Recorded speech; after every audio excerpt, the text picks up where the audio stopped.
Time is probably the most precious commodity that we have. Without time, we're unable to do what we need to do. And time is also about the space to think. It's not just the space to do. Very often in today's society, we have enough time to do things, but not enough time to think.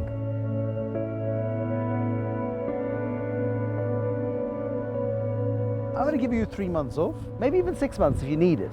How are you going to change the world if we give you a sabbatical? I would look at how I would find a blend between design and new business opportunities. How do we create a lifestyle that makes us aspire to something much more than what we are? And that would be not just architecture.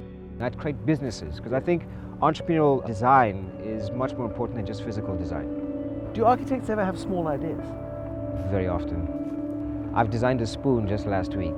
So sometimes I design very humble and small artifacts. Sometimes I'm involved in reimagining cities. Let's take a drive through that city.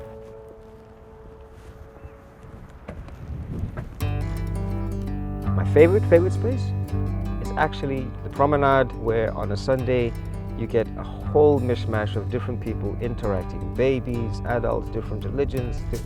For me, that's an expression of who we are.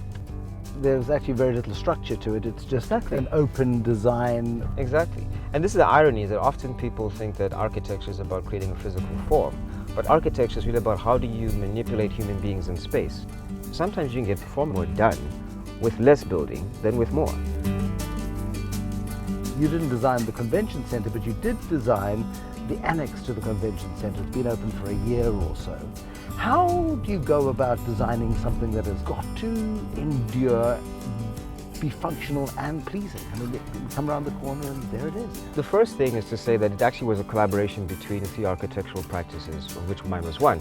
The challenge here is dealing with this very iconic space, the Herengracht, with its statues and its almost livery of history. And it was the sort of struggle, if you will, between the past, the present, and the future, which I think made the design quite interesting. I suppose cities are living, breathing organisms, and they evolve as generations pass. And they need to. I think South Africa is complex. Yeah. We have different tribes, different cultures, different histories, different class groups, and I like buildings which reflect that sort of tension. The best cities in the world are able to keep the best of their past, but they also embrace the future with both hands. It's being able to navigate a city and see its history, but also see its future.